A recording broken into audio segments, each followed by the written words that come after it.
আমাৰ যেটো ব্ৰিজৰ যেটো সমস্যা এইটো আজিৰ নতুন সমস্যা নহয়।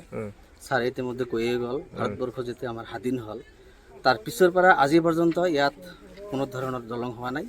এই কাঠৰ দলংখনো এজন MLA ছাৰে দিছিল, কিন্তু সিহঁৰ তাৰো অৱস্থা জৰাজীৰ্ণ।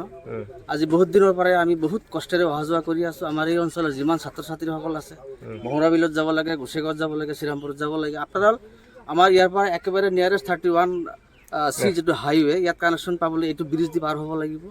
কিন্তু বাৰিষাৰ দিনত এনেকুৱা কষ্ট হয় যে সামান্যখিনি পাৰ হোৱাৰ কাৰণে আমি 10 কিলোমিটাৰ ঘূৰি আহিব লগা হয়। বিশেষকৈ এতিয়া ধৰক সৰু সৰু যিবিলাক ষ্টুডেণ্ট হাৰবৰ্ডে গাৰ্লছ স্কুল আছে, ভোমৰাবিল আছে, তাত যাবলৈ বহুত দূৰ ঘূৰি যাব লগা হয়। বাধ্য হৈ ষ্টুডেণ্টবিলাক পৰাই এৰি দিব লাগে, অলপ মেৰামতি কৰি পাৰ হওক। কিন্তু এইখিনিতো পাৰ্মানেণ্ট নহয়, যিহেতু অলপ মানে পানী বেছি হ'লে অট'মেটিক ভাঙি যায়, আমি আগৰ দৰে কষ্ট কৰিব লগা হয়। আপোনাক ধৰক এতিয়া যদি অলপ চিৰিয়াছ হ'ল ফোন কৰিলেতো মানে যোগাযোগ কৰোঁতে আমাৰ আধা ঘণ্টা লাগি যাব। আৰু অহাৰ ক্ষেত্ৰতো আমাৰ এনেকুৱা সমস্যা হয়, কেতিয়াবা মানে এনেকুৱা হয় যে ৰোগীটো এম্বুলেঞ্চ আহি পাওঁতে পাওঁতে সি চিৰবিদ্যালয়লৈ গুচি যাব লগা হয় আৰু কি। যিহেতু বহুত দূৰ ঘূৰি আহিব লগা হয়। ইয়াতে নেশ্যনেল হাই ৰোড, কিন্তু আহিব লাগে একেবাৰে চাপফাটা হৈ। গতিকে এই ক্ষেত্ৰত আমি বহুত কষ্ট ভোগ কৰি আছোঁ। যিমানবোৰ নিৰ্বাচনত আমি পাইছোঁ আৰু কি, মানে প্ৰত্যেকে আহি আমাৰ ৰাইজে এটি প্ৰথমে ডিমাণ্ড দিয়ে আমাৰ ব্ৰিজটো কৰিব লাগে, ৰাস্তাটো কৰিব লাগে। সকলোৱে হ'ব, হৈ যাব। ইলেকশ্যনৰ পিছত কামটো আৰম্ভ হ'ব, কিন্তু আৰম্ভ হৈয়ে আছে, আজিলৈকে হৈয়ে আছে, কৰি আছে, কৰা নাই এতিয়ালৈকে।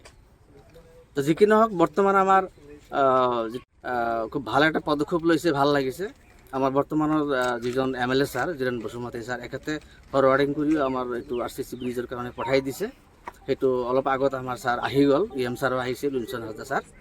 এখেতসকলে আহি আমাক মানে কথা দিছে যে ব্ৰিজটো অলৰেডি হৈ গ'ল, আৰু বৰ্তমানলৈকে আমি যাতে অহা যোৱা কৰিব পাৰোঁ বাৰিষাৰ সময়খিনি কাম আৰম্ভ হোৱাৰ আগ পৰ্যন্ত মেৰামতিৰ কাৰণে আমাক কিবা এটা হেল্প কৰিব বুলি কথা দি গৈছে।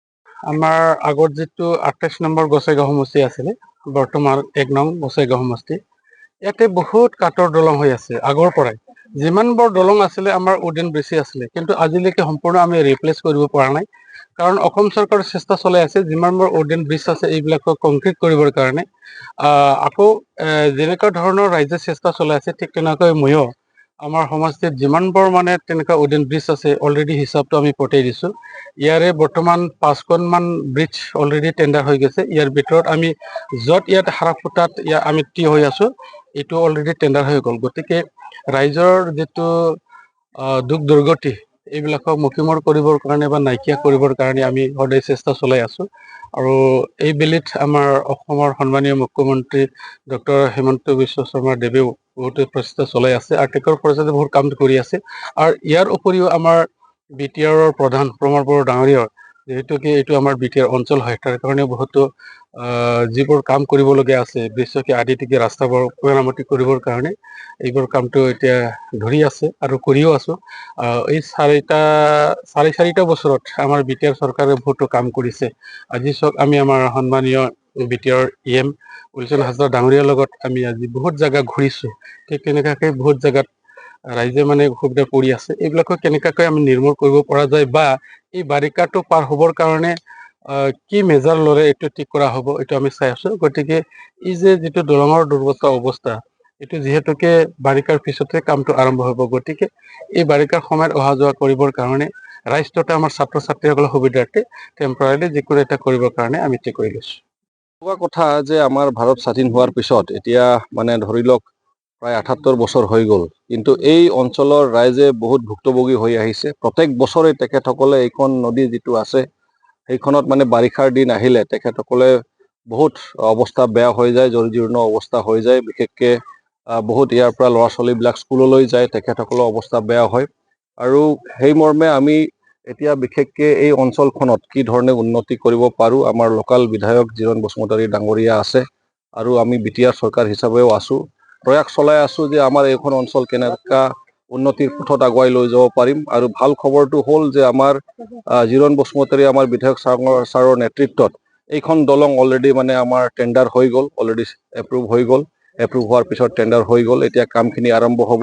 কিন্তু যিহেতু এতিয়া বাৰিষাৰ সময়, আৰু এতিয়া অলৰেডি ইয়াৰ তলত যিখন ৰাস্তা আছিল তাতে মই নিজেই 15,000 টকা এটা দি গৈছিলোঁ মেৰামতি কৰাৰ কাৰণে, যাতে ভালকে সমান কৰি যাতে টোটোবিলাক পাৰ হয়, মানুহবিলাক পাৰ হ'ব পাৰে, যান বাহন যাতে পাৰ হয়, এইটো মই নিজেই ইয়াত দি গৈছিলোঁ। কিন্তু এতিয়া দুৰ্ভাগ্যক্ৰমে পানীটো বেছি হৈ গ'ল, সেইকাৰণে আমাৰ আকৌ ৰাস্তাখন ভাঙি গ'ল। তো সেইকাৰণে আমি দুজন আজি পৰ্যবেক্ষণ কৰিবলৈ আহিলোঁ। ইয়াৰ লোকেল ৰাইজে আমাৰ নেতৃবৰ্গসকলে তেখেতসকলে আমাক অৱগত কৰিলে আৰু আমি চাবলৈ আহিলোঁ। আৰু আজি চাই সঁচাকৈ আমি চালোঁ যে বহুত অসুবিধাত পৰিছে ৰাইজে। আমাৰ ছাত্ৰ ছাত্ৰীবিলাকে পাৰ হৈ আছে, তেখেতসকলৰ ড্ৰেছবিলাকো ধৰক এতিয়া তিতি যায়। তো সেইকাৰণে আমি দুজনেই আহিছোঁ যাতে এতিয়া ইমিডিয়েট এটা ৰিলিফ দিয়াৰ কাৰণে তেখেতসকলৰ কাৰণে যাতে ব্যৱস্থা কৰি দিব পাৰোঁ। আৰু সেইকাৰণে আপোনাৰ ৰাইজৰ ওচৰত আজি আহিছোঁ। আৰু আমাৰ বিধায়ক ডাঙৰীয়া তেখেতে নিজেই আহিছে। আৰু যিটো কাম অলৰেডি তেখেতে ধৰিছে, সেইটো যিহেতু অকণমান সময় লাগিব পাৰে, তো এই বাৰিষা কালটো যাতে পাৰ হয় তেখেতসকলৰ কাৰণে এই সুবিধা কৰি দিবলৈ আজি আমাৰ ৰাইজৰ মাজত আহিছোঁ।